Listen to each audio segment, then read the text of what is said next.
ನಮಸ್ಕಾರ ವೀಕ್ಷಕರೇ. ಇಡಿ ರೇಡ್ಗೆ ಅಡ್ಡಿಪಡಿಸೋದರ ಜೊತೆಗೆ ಅದನ್ನ ವಿರೋಧಿಸಿ ಮಮತಾ ಬ್ಯಾನರ್ಜಿ ಮಾಡ್ತಾ ಇರೋ ಹೈಡ್ರಾಮಾವನ್ನ ಇಡೀ ದೇಶವೇ ನೋಡ್ತಾ ಇದೆ. ಈ ಹೊತ್ತಲ್ಲಿ ಇದೇ ರೀತಿಯ ಸಂದರ್ಭವೊಂದು ಇತಿಹಾಸದಲ್ಲಿ ನಡೆದಿತ್ತು ಅನ್ನೋದರ ವರದಿಯೊಂದು ಎಲ್ಲಾ ಕಡೆ ವೈರಲ್ ಆಗ್ತಾ ಇದೆ. ಎಮರ್ಜೆನ್ಸಿ ಬಳಿಕ ಮಾಜಿ ಪ್ರಧಾನಿ ಇಂದಿರಾ ಗಾಂಧಿ ಅವರ ಮನೆ ಮೇಲೆ ಸಿಬಿಐ ರೇಡ್ ಆಗುತ್ತೆ. ಆ ಹೊತ್ತಲ್ಲಿ ಪ್ರಮುಖ ದಾಖಲೆಗಳನ್ನ ನಾಶ ಮಾಡೋದಕ್ಕೆ ಇಂದಿರಾ ಗಾಂಧಿಗೆ ಸಹಾಯ ಮಾಡೋದು ಸೋನಿಯಾ ಗಾಂಧಿ ಬಳಿ ಇದ್ದ ಆ ಒಂದು ವಸ್ತು ಅನ್ನೋ ವರದಿ ರಾಷ್ಟ್ರೀಯ ಮಾಧ್ಯಮಗಳಲ್ಲಿ ಪ್ರಕಟವಾಗಿದೆ. ಈ ವಿಚಾರ ಬಹಿರಂಗ ಆಗಿರೋದು ಖ್ಯಾತ ಲೇಖಕಿಯೊಬ್ಬರ ಪುಸ್ತಕಗಳಿಂದ. ಅದನ್ನ ಇಂಡಿಯಾ ಟುಡೇ ಪ್ರಕಟ ಮಾಡಿದ್ದು. ಅದರಲ್ಲಿನ ಅಂಶಗಳನ್ನ ಈಗ ವಿವರಿಸ್ತಾ ಹೋಗ್ತೀವಿ.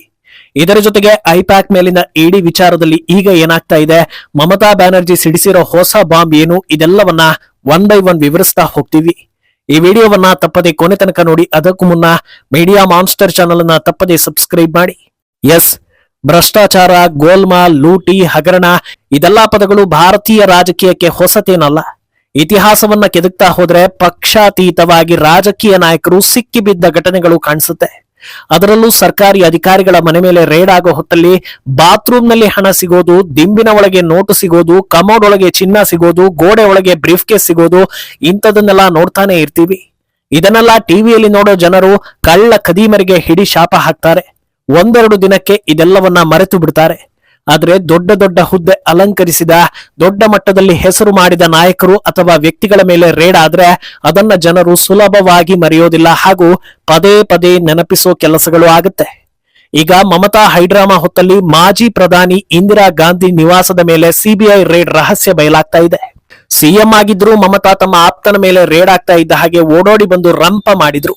ಆದ್ರೆ ಪಿಎಂ ಆಗಿದ್ದ ಇಂದಿರಾ ಇದನ್ನ ಎಷ್ಟು ನಾಜೂಕಾಗಿ ಹ್ಯಾಂಡಲ್ ಮಾಡಿದ್ರು ಅನ್ನೋದನ್ನ ಈ ವರದಿ ಹೇಳ್ತಾ ಇದೆ. ಈ ವರದಿಯನ್ನ ಮಾಡಿರೋದು ಖ್ಯಾತ ರಾಷ್ಟ್ರೀಯ ಮಾಧ್ಯಮ ಇಂಡಿಯಾ ಟುಡೇ ಅನ್ನೋದನ್ನ ಹೇಳಿದ್ವಿ. ಹಾಗೂ ಅವರು ಈ ವರದಿಯನ್ನ ಪಡೆದಿರೋದು ಅಮೆರಿಕದ ಖ್ಯಾತ ಲೇಖಕಿ ಕ್ಯಾಥರೀನ್ ಫ್ರಾಂಕ್ ಅವರ Indira the life of Indira Nehru Gandhi ಅನ್ನೋ ಪುಸ್ತಕದಿಂದ. ಈ ಘಟನೆ ನಡೆಯೋದು 1977 ಅಕ್ಟೋಬರ್ 3 ಮಧ್ಯಾಹ್ನದ ಹೊತ್ತು. ಇಂದಿರಾ ಹಿರಿಯ ಪುತ್ರ ಸಂಜಯ್ ಗಾಂಧಿ ಹಾಗೂ ಮನೇಕಾ ಗಾಂಧಿ ಬ್ಯಾಡ್ಮಿಂಟನ್ ಆಡೋದಕ್ಕೆ ಅಲ್ಲಿಗೆ ಸೇರಿರ್ತಾರೆ. ಈ ಹೊತ್ತಲ್ಲಿ ನೆಹರು ಗಾಂಧಿ ಫ್ಯಾಮಿಲಿಯ ಅಂದಿನ ನಿವಾಸ 12 ವಿಲ್ಲಿಂಗ್ಡನ್ ಕ್ರೆಸೆಂಟ್ಗೆ ಒಂದು ಅಪರಿಚಿತ ಕಾರ್ ಬಂದಿಳಿಯುತ್ತೆ. ಅದರಿಂದ ಇಳಿದು ಬರೋದು ಇಬ್ಬರು ಸಿಬಿಐ ಅಧಿಕಾರಿಗಳು. ಮನೆಯೊಳಗೆ ಪ್ರವೇಶಿಸ್ತಾರೆ. ಇಂದಿರಾ ಗಾಂಧಿ ಅವರನ್ನ ಬಾಗಿಲಲ್ಲಿ ಭೇಟಿ ಮಾಡ್ತಾರೆ. ಹಾಗೆ ನೀವು ಅರೆಸ್ಟ್ ಆಗಿದ್ದೀರಾ ಅಂತ ಹೇಳ್ತಾರೆ. ಈ ರೀತಿ ಅಧಿಕಾರಿಗಳು ಬಂದೇ ಬರ್ತಾರೆ ಅನ್ನೋದರ ಅರಿವಿದ್ದ ಇಂದಿರಾ ಗಾಂಧಿ ಆ ಪರಿಸ್ಥಿತಿಯನ್ನ ಎದುರಿಸೋದಕ್ಕೆ ಸಜ್ಜಾಗಿರ್ತಾರೆ. ಅಧಿಕಾರಿಗಳ ಮಾತಿಗೆ ಸಮ್ಮತಿಸ್ತಾರೆ. ನಾನು ಅಗತ್ಯ ವಸ್ತುಗಳನ್ನ ಪ್ಯಾಕ್ ಮಾಡಿಕೊಂಡು ಹೊರಟು ಬರೋದಕ್ಕೆ ಸ್ವಲ್ಪ ಸಮಯ ಬೇಕಾಗುತ್ತೆ, ವೆಯ್ಟ್ ಮಾಡಿ ಅಂತ ಅಧಿಕಾರಿಗಳಲ್ಲಿ ಮನವಿ ಮಾಡ್ತಾರೆ. ಆದ್ರೆ 8 ಗಂಟೆಯಾದ್ರೂ ಇಂದಿರಾ ಗಾಂಧಿ ಹೊರ ಬರೋದಿಲ್ಲ. ಈ ಅವಧಿಯಲ್ಲಿ ನಡೆಯೋ ಬೆಳವಣಿಗೆಗಳೇ ಅತ್ಯಂತ ರಹಸ್ಯ ಹಾಗೂ ರೋಚಕವಾಗಿದ್ದು ಹಲವು ದಿನಗಳ ನಂತರ ರಿವೀಲ್ ಆಗುತ್ತೆ ಅನ್ನೋದನ್ನ ಲೇಖಕರು ಬರೆದುಕೊಂಡಿದ್ದಾರೆ. ತಯಾರಿಯಾಗಿ ಬರ್ತೀನಿ ಅಂತ ಹೋಗೋ ಇಂದಿರಾ ಗಾಂಧಿ ತಮಗೆ ಅಪಾಯ ತರಬಹುದಾದ ದಾಖಲೆಗಳನ್ನ ಸೋನಿಯಾ ಗಾಂಧಿಯ ಪಾಸ್ತಾ ಮೇಕರ್ ಬಳಸಿ ಚೂರು ಚೂರು ಮಾಡಿದ್ರು ಅನ್ನೋದನ್ನ ಕ್ಯಾಥರೀನ್ ಬರೆದುಕೊಂಡಿದ್ದಾರೆ. ಆ ಪಾಸ್ತಾ ಮೇಕರ್ ಬಂದಿದ್ದು ಹೇಗೆ ಅನ್ನೋದರ ಹಿಂದೆ ಕೂಡ ಒಂದು ಇಂಟ್ರೆಸ್ಟಿಂಗ್ ಕಹಾನಿ ಇದೆ. ಎಲ್ರಿಗೂ ತಿಳಿದಿರೋ ಹಾಗೆ ಕಾಂಗ್ರೆಸ್ ವರಿಷ್ಠೆ ಸೋನಿಯಾ ಗಾಂಧಿ ಅವರ ಮೂಲ ಇಟಲಿ. ಅವರು ರಾಜೀವ್ ಗಾಂಧಿಯನ್ನ ಮದುವೆಯಾಗಿ ಭಾರತಕ್ಕೆ ಬಂದ ಆರಂಭದ ದಿನಗಳಲ್ಲಿ ಅವರಿಗೆ ಇಲ್ಲಿನ ಆಹಾರ ಪದ್ಧತಿ ಸೆಟ್ ಆಗಿರೋದಿಲ್ಲ. ತಮ್ಮ ದೈನಂದಿನ ಆಹಾರ ಶೈಲಿಯಂತೆ ಪಾಸ್ತಾವನ್ನ ಸೇವಿಸ್ತಾ ಇರ್ತಾರೆ. ಮನೆಯಲ್ಲೇ ಪಾಸ್ತಾ ತಯಾರಿಸೋದಕ್ಕೆ ಪಾಸ್ತಾ ಮೇಕರ್ ಅನ್ನ ಇಟ್ಕೊಂಡಿರ್ತಾರೆ. ಅವರ ಜೊತೆಗೆ ಅತ್ತೆ ಇಂದಿರಾ ಕೂಡ ಪಾಸ್ತಾ ಸೇವಿಸ್ತಾ ಇರ್ತಾರೆ. ಇದೇ ಪಾಸ್ತಾ ಮೇಕರ್ ಆ ಕ್ರೂಷಿಯಲ್ ಮೊಮೆಂಟ್ ನಲ್ಲಿ ಇಂದಿರಾ ಗಾಂಧಿ ಕೈ ಹಿಡಿದಿತ್ತು, ಇಡೀ ಪಕ್ಷವನ್ನ ಅಪಾಯದ ಸುಳಿಯಿಂದ ತಪ್ಪಿಸಿತು ಅನ್ನೋದು ಹೈಲೈಟ್ ಆಗೋ ವಿಚಾರ.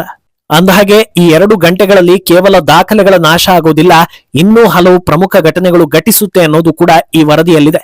ತಮಗೆ ಸಿಕ್ಕ ಸಮಯಾವಕಾಶದಲ್ಲಿ 2 ಪ್ರಮುಖ ಕೆಲಸಗಳನ್ನ ಮುಗಿಸೋದು ಇಂದಿರಾ ಗಾಂಧಿ ಗುರಿಯಾಗಿರುತ್ತೆ. ಹಾಗೂ ಅವರು ಅದರಲ್ಲಿ ಯಶಸ್ವಿಯಾಗಿದ್ರು ಅನ್ನೋದನ್ನ ಕೂಡ ಬರೆದುಕೊಂಡಿದ್ದಾರೆ. ಇಂಟ್ರೆಸ್ಟಿಂಗ್ ವಿಷಯ ಏನಂದ್ರೆ ಈ ಎಲ್ಲಾ ಪ್ರಮುಖ ವಿಚಾರಗಳನ್ನ ಹೇಳೋದರ ಜೊತೆಗೆ ಲೇಖಕರು ಇದನ್ನ ರೂಮರ್ ಅಂತ ಹಲವು ಕಡೆಗಳಲ್ಲಿ ಬಳಸಿದ್ದಾರೆ. ನಾವು ಕೂಡ ಆ ರೂಮರ್ ಗಳನ್ನೇ ನಿಮ್ಮ ಬಳಿ ಹಂಚಿಕೊಳ್ತಾ ಇರೋದು. ಒಂದು ಕಡೆ ಪಾಸ್ತಾ ಮೇಕರ್ ಬಳಸಿ ದಾಖಲೆಗಳನ್ನ ಹರಿದು ಕ್ಲಿಯರ್ ಮಾಡೋ ಇಂದಿರಾ ಗಾಂಧಿ, ಇನ್ನೊಂದು ಕಡೆ ಆ ಸಮಯಾವಕಾಶದಲ್ಲಿ ತಮ್ಮವರನ್ನ ಅಲರ್ಟ್ ಮಾಡಿರ್ತಾರೆ. ಹಲವು ಫೋನ್ ಕಾಲ್ಗಳ ಮೂಲಕ ಮಾಧ್ಯಮಗಳು, ಪಕ್ಷದ ಕಾರ್ಯಕರ್ತರು ಹಾಗೂ ಬೆಂಬಲಿಗರಿಗೆ ಸುದ್ದಿ ಮುಟ್ಟಿಸ್ತಾರೆ. ಸರಿಯಾಗಿ ರಾತ್ರಿ 8 ಗಂಟೆ ಹೊತ್ತಿಗೆ ಹಸಿರು ಹಾಗೂ ಬಿಳಿ ಬಣ್ಣದ ಸೀರೆಯುಟ್ಟು ಇಂದಿರಾ ಗಾಂಧಿ ಅಧಿಕಾರಿಗಳ ಬಳಿ ಬರ್ತಾರೆ.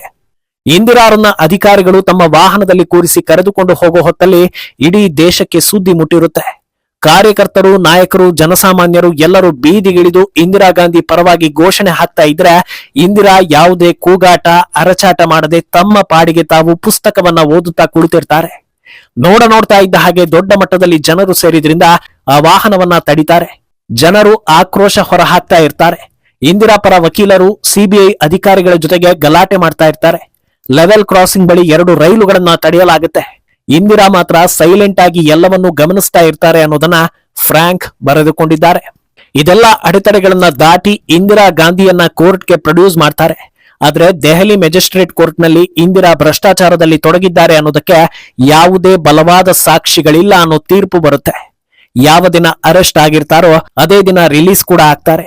ಪರಿಣಾಮ ಅಂದಿನ ಜನತಾ ಪಾರ್ಟಿ ಸರ್ಕಾರದ ವಿರುದ್ಧ ಕೆಟ್ಟ ಅಭಿಪ್ರಾಯ ವ್ಯಕ್ತವಾಗುತ್ತೆ. ಇಂದಿರಾ ಮೇಲೆ ಸೇಡಿನ ರಾಜಕಾರಣ ಮಾಡ್ತಾ ಇದ್ದಾರೆ ಅನ್ನೋ ಛಾಯೆ ಅವರ ಮೇಲೆ ಬಂದು ಬಿಡುತ್ತೆ.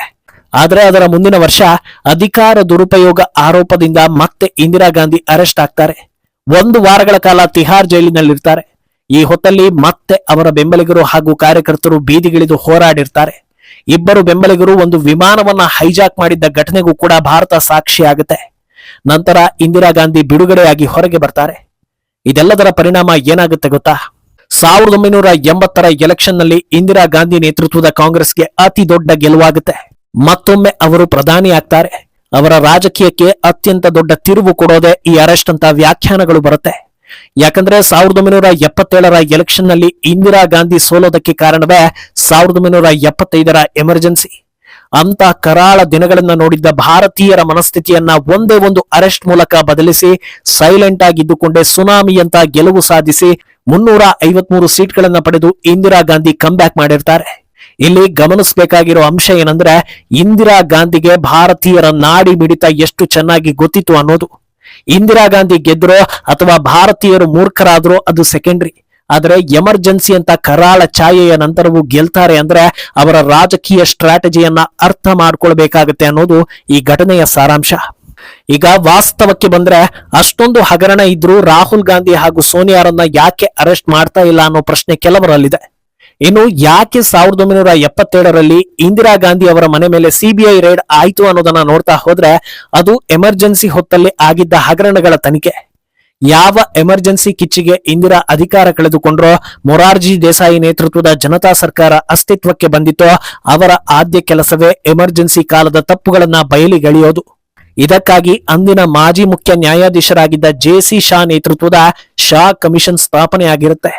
ಇದರ ಅಡಿಯಲ್ಲಿ ಹಲವು ಆಯಾಮಗಳಲ್ಲಿ ಎಮರ್ಜೆನ್ಸಿ ತನಿಖೆಗೆ ಅಖಾಡ ಸಿದ್ಧವಾಗಿರುತ್ತೆ. ಇದೇ ಕಾರಣಕ್ಕಾಗಿ ಇಂದಿರಾ ಅರೆಸ್ಟ್ ಆಗಿರುತ್ತೆ. ಆದ್ರೆ ಇತಿಹಾಸದಲ್ಲೇ ಮೊದಲ ಬಾರಿಗೆ ಅಧಿಕಾರ ಕಳೆದುಕೊಂಡ ಹಾಗೂ ಹುಟ್ಟುವಾಗಲೇ ಅಧಿಕಾರವಿರೋ ಕುಟುಂಬದಿಂದ ಬಂದಿದ್ದ ಇಂದಿರಾ ಗಾಂಧಿಗೆ ಅದೊಂದು ಲೆಕ್ಕವೇ ಇಲ್ಲ ಅನ್ನೋ ರೀತಿಯಲ್ಲಿ ಅವರು ಬಚಾವಾಗಿ ಬರ್ತಾರೆ.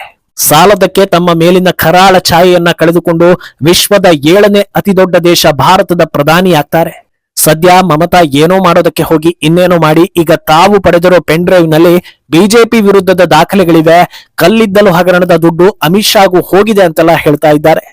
ಇದು ಎಲ್ಲಿಗೆ ಹೋಗಿ ಮುಟ್ಟಲಿದೆ ಅನ್ನೋದನ್ನ ಕಾದು ನೋಡ್ಬೇಕು. ಈ ಬಗ್ಗೆ ನಿಮ್ಮ ಅಭಿಪ್ರಾಯವನ್ನ ತಪ್ಪದೆ ಕಮೆಂಟ್ ಮೂಲಕ ತಿಳಿಸಿ.